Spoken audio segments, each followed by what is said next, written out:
adoré, j'ai adoré, j'ai adoré. Ouh, c'était trop cool, j'ai trop adoré.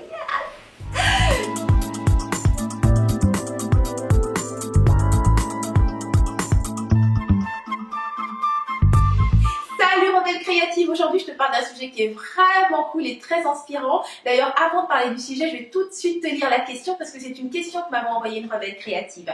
Alors voici ce qu'elle dit.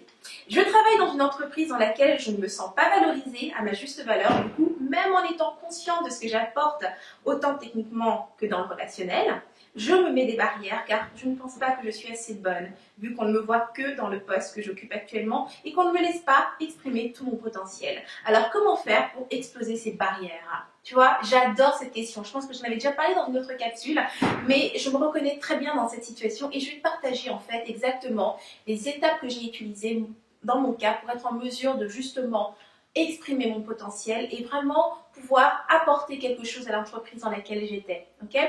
Donc l'étape numéro 1, c'était d'abord de me poser simplement la question, qu'est-ce que je veux? Qu'est-ce que j'aime faire? Dans quoi est-ce que je suis bonne? Tu vois, où sont mes points forts? Qu'est-ce que moi j'ai envie de faire? Tout simplement. Si tu oublies complètement l'entreprise ou pour qui tu travailles, qu'est-ce qui est possible, pas possible, tu t'en fiches de tout ça. Juste, qu'est-ce que tu veux et qu'est-ce que tu aimes faire?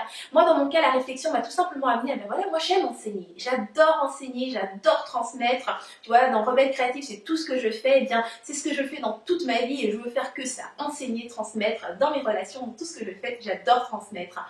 Donc, c'est ce qui m'a permis d'arriver donc à l'étape numéro 2. C'est là que tu regardes maintenant dans l'entreprise. Quels sont les postes, départements et autres où tu pourrais exprimer ce truc que tu as envie de faire et que tu adores faire, tu vois. Moi, j'avais regardé autour de moi, étant donné que c'était un domaine financier, donc c'était une banque, ils avaient tout un département qui s'appelait l'académie, où il y avait juste de la formation. Je me voyais bien là-dedans, faire de la formation, ou encore aider les nouveaux, tu vois, qui arrivaient, les nouveaux banquiers qui arrivaient sur leur poste de travail, ils avaient besoin d'être soutenus, encore une fois, leur transmettre les procédures et les techniques et autres. C'était toutes ces choses-là que je me voyais faire, et puis je pouvais aussi voir aussi comment ça pouvait se développer. Ils avaient le service particulier, puis ils avaient le service pour les entreprises, et comme moi je suis une entrepreneur, je me disais, bah oui, je pourrais en plus de ça aller aussi après vers l'entreprise, tu vois, et former vraiment au niveau des banquiers qui travaillent uniquement au niveau des entreprises. Donc voilà comment est-ce que tu fais ta réflexion. L'erreur à ne pas faire, que je vois souvent les gens commettre dans une entreprise, c'est de penser en termes de salaire ou bien en termes de hiérarchie. J'entre dans ce poste, alors quel est le prochain mouvement que je peux faire pour monter les échelons, ok, ou pour avoir un plus grand salaire? Le problème avec ce mode de réflexion, c'est que ça te déconnecte de toi-même.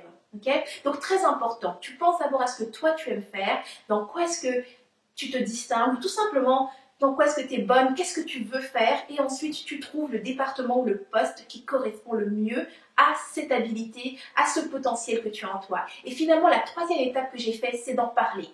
Tu en parles, tu en parles, tu en parles, tu en parles, tu en parles à tout le monde.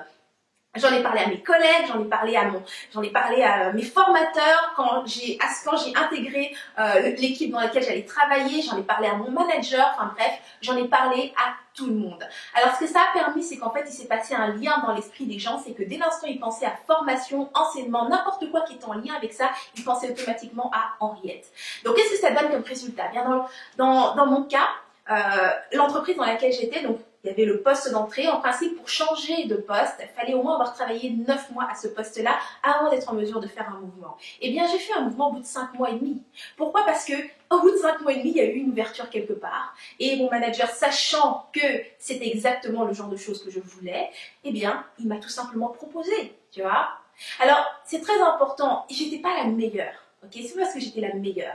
Mais j'avais tellement exprimé ce souhait, c'était tellement clair, il n'y avait pas de doute, il n'y avait pas de « Oh, je réfléchis, qu'est-ce que tu veux faire ici Henriette? Oh, je réfléchis, je suis pas sûre entre ça, ça, ça. » Je lui ai dit « Je veux ça. » Et quand ce « ça » s'est présenté, il a tout de suite pensé à moi. Et ce qui est marrant, c'est qu'il est venu 2 fois vers moi. La première fois, il a pensé à moi, mais il trouvait que mes résultats n'étaient pas encore tout à fait ça. Mais ce que tu imagines, la première fois, il a pensé à moi, ok? Et ça faisait peut-être que 4 mois que j'étais à mon poste. Il est revenu une 2e fois vers moi dès qu'il y a eu une 2e possibilité, et là, ça faisait juste 5 mois et demi. Okay? Donc, ça c'est pour te dire que ce n'est pas aux gens de te voir à un autre poste. C'est à toi de dire dans quoi est-ce que tu te vois. Et ensuite, tu laisses les choses se faire. Ils vont t'amener les opportunités. C'est toi qui crées ta chance. Les choses ne te tombent pas dessus. Ce n'est pas aux autres de voir ton potentiel. Okay? Donc, la meilleure façon de faire exploser ces barrières, c'est de revenir d'abord à ce que tu veux, Ensuite, de voir qu'est-ce qu'il y a exactement dans l'entreprise ou dans le réel qui correspond le plus possible à ce que tu veux. Et ensuite, tu en parles pour provoquer les opportunités. Donc, ça termine cette capsule. Maintenant, j'aimerais savoir toi ce que tu en penses. Dans les commentaires, dis-moi. Dans quoi est-ce que tu te distingues? Quels sont tes points forts? Qu'est-ce que tu aimes faire? C'est quoi que tu ferais toute la journée et que tu adorerais faire? Et maintenant, si tu regardes l'entreprise dans laquelle tu travailles, quel est le poste ou le département qui correspondrait le mieux à ce truc que tu as envie d'exprimer, à ce truc que tu as envie de faire? Et finalement, tu vas penser à 3 personnes. 3 personnes à qui tu peux en parler dès demain, ok? Que ce soit collègue, que ce soit formateur, que ce soit ton manager, peu importe, pense à 3 personnes à qui tu peux en parler dès demain. Et laisse-moi ça dans les commentaires, j'adorerais savoir comment se passe cette réflexion dans ton esprit.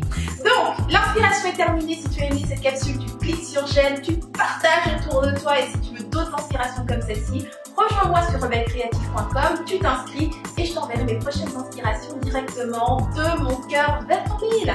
C'était Henri Dendaka, je te dis à la semaine prochaine. D'ici là, agis comme rebelle créative. Vis à fond, sans culpabiliser, sans complexe et bien sûr sans stress. Mouah.